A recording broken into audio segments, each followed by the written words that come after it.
Morning students. आज हम class 12 का मेंडल वाले ही पार्ट से एक महत्वपूर्ण टॉपिक अपूर्ण प्रभाविता यानी इनकम्प्लीट डोमिनेंस पढ़ते हैं। इसके पहले हम लोगों ने मेंडल का प्रथम नियम यानी प्रभाविता का नियम पढ़ा था, जिसमें क्या था कि जो लक्षण अपने को व्यक्त कर पा रहा था वो प्रभावी लक्षण, और जो व्यक्त नहीं कर पा रहा था वो अप्रभावी लक्षण था। जिसमें प्रथम पीढ़ी में सभी संतानें प्रभावी लक्षण वाली उत्पन्न हो रही थी, परंतु अपूर्ण प्रभाविता में यह मेंडल का प्रभाविता का नियम लागू नहीं होता है, यानी अपवाद है, क्योंकि यहाँ पर F1 पीढ़ी में प्रभावी लक्षण उत्पन्न होने के बजाय एक नया लक्षण उत्पन्न होता है। आइए देखिए, समझते हैं अपूर्ण प्रभाविता कि कुछ पेड़ पौधों व जंतुओं में F1 पीढ़ी में प्रभावी और अप्रभावी लक्षणों वाली सम्मिश्रित संतानें उत्पन्न होती हैं। यानी जब पहली पीढ़ी होगी तो उसमें प्रभावी और अप्रभावी, प्रभावी से तात्पर्य है जो अपने लक्षण को व्यक्त कर पाता है, प्रभावी, और जो व्यक्त नहीं कर पाता है वो अप्रभावी कहलाता है। जैसे कि लंबा और बौना, लंबा और बौना में प्रभावी लंबा है क्योंकि बौना कमजोर है और अपने को व्यक्त नहीं कर पाता है। तो देखते हैं कि F1 पीढ़ी में प्रभावी और अप्रभावी लक्षणों वाली सम्मिश्रित संतानें उत्पन्न होती हैं। यानी जो मेंडल का प्रभाविता का नियम था उसमें केवल प्रभावी, F1 पीढ़ी में केवल प्रभावी संतानें उत्पन्न होती हैं, ऐसा हम पीछे पढ़ के आए हैं। परंतु अपूर्ण प्रभाविता में मेंडल का नियम लागू नहीं होता है, क्योंकि F1 पीढ़ी में प्रभावी और अप्रभावी दोनों लक्षणों वाली संतानें उत्पन्न होती हैं। अर्थात कोई भी लक्षण पूर्णतया प्रभावी नहीं होता या मध्यवर्ती होता है। यानी इसमें F1 पीढ़ी में संतानों में जो लक्षण आएगा वो लक्षण पूर्णतया प्रभावी नहीं होता है, और उसके साथ या तो बीच का लक्षण आ जाएगा या वो पूर्णतया प्रभावी नहीं होगा। इसे ही अपूर्ण प्रभाविता कहते हैं। यानी जब किसी जंतु या पादप में संकरण कराने पर F1 पीढ़ी में प्रभावी और अप्रभावी लक्षण दोनों मिश्रित रूप से उत्पन्न हो तो इसे अपूर्ण प्रभाविता कहते हैं, क्योंकि जब दोनों लक्षण आ गए तो प्रभाविता तो पूर्ण रूप से नहीं आई, इसलिए अपूर्ण प्रभाविता हो गया। जैसे मेंडल के प्रभाविता के नियम में पहली पीढ़ी में सभी संतानें प्रभावी उत्पन्न होती थी, इसलिए उसे प्रभाविता का नियम ही कहते हैं, लॉ ऑफ डोमिनेंस, मेंडल का फर्स्ट जो लॉ है।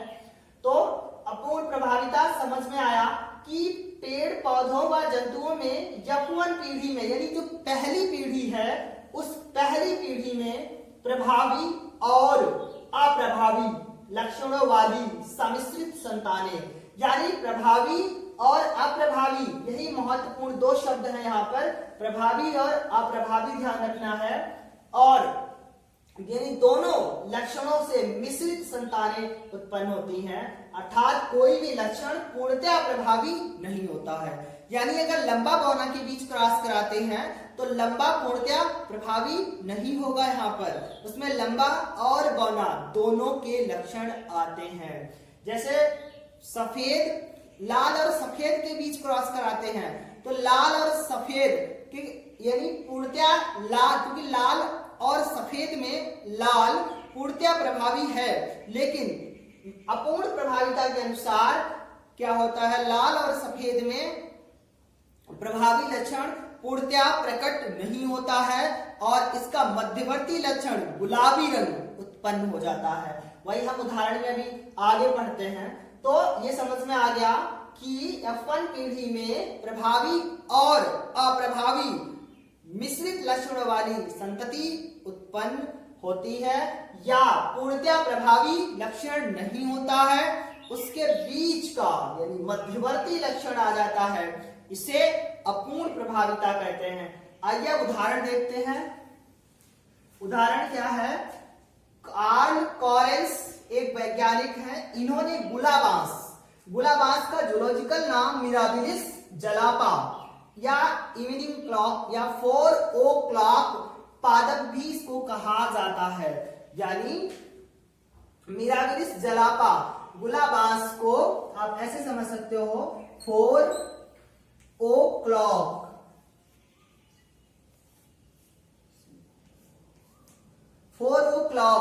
पादप भी बोला जाता है इसको, गुलाबांस को। और इसका जो बोटेनिकल नाम, वानस्पतिक नाम मिराबिलिस जलापा होता है।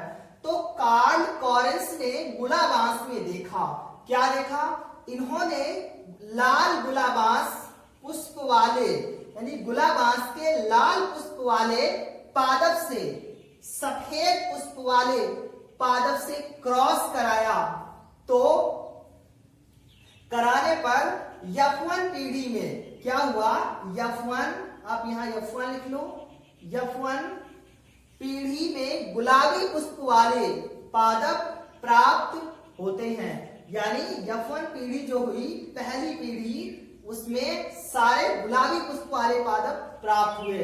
जबकि प्रभाविता के नियम के अनुसार लाल के बीच जब सफेद का क्रॉस कराया जाता है तो प्रभाविता के नियम के अनुसार लाल पुष्प वाले सारे पादप F1 पीढ़ी में प्राप्त होते हैं। परंतु अपूर्ण प्रभाविता हो जाने के कारण F1 पीढ़ी में सभी गुलाबी पुष्प वाले पादप प्राप्त होते हैं।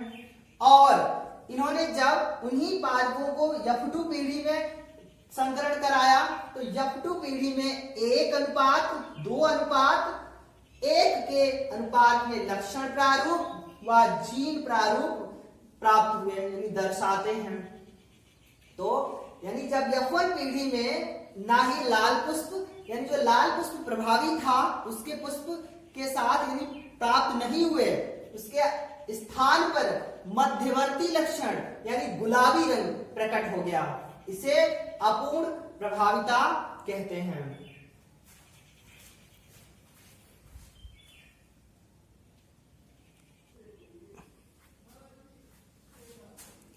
आइए उसी के आगे स्ट्रक्चर के माध्यम से समझते हैं। यानी जो कार्ल कॉरेंस थे, उन्होंने लाल पुष्प वाले यानी गुलाबांस के या मिराबिलिस जलापा के लाल पुष्प वाले पौधे के साथ सफेद पुष्प वाले पौधे का क्रॉस कराया। तब उन्होंने क्या देखा?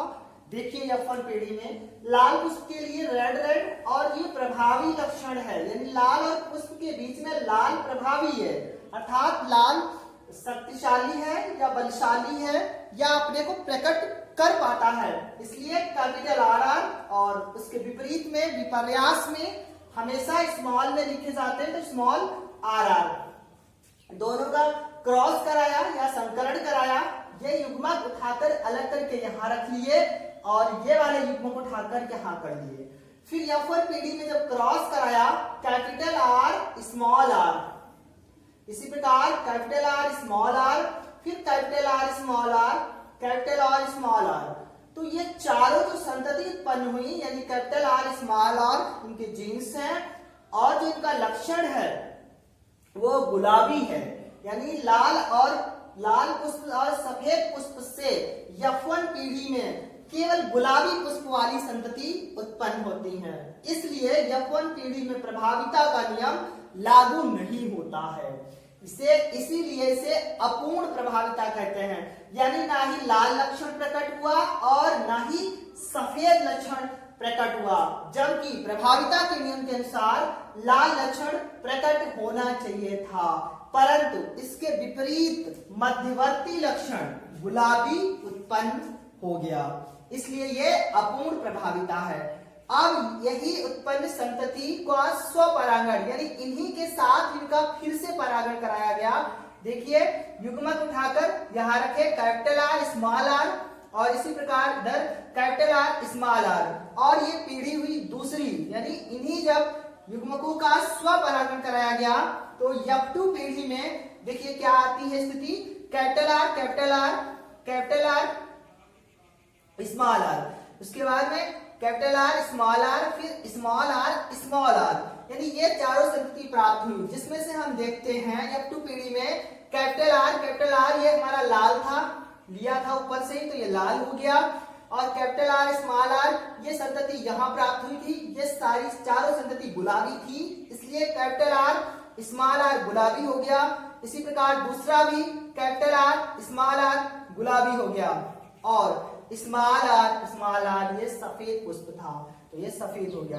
तो संतति का लक्षण प्रारूप व जीन प्रारूप क्या आया, लाल अनुपात गुलाबी सफेद यानी बाह्य लक्षण जो था पुष्पों का दिखाई देने वाला जो मिराबिलिस जलापा में आया कि लाल पुष्प प्राप्त हुए, गुलाबी प्राप्त हुए और सफेद प्राप्त हुए, जिसमें से इनका जो जीन प्रारूप था वो 1:2:1 के अनुपात में प्राप्त हुआ यानी कि एक लाल कैपिटल आर आर और दो गुलाबी कैपिटल आर स्मॉल आर ये दो गुलाबी हैं और तीसरा सफेद स्मॉल आर आर तो ये तीसरा स्मॉल आर आर 1 प्राप्त हुआ।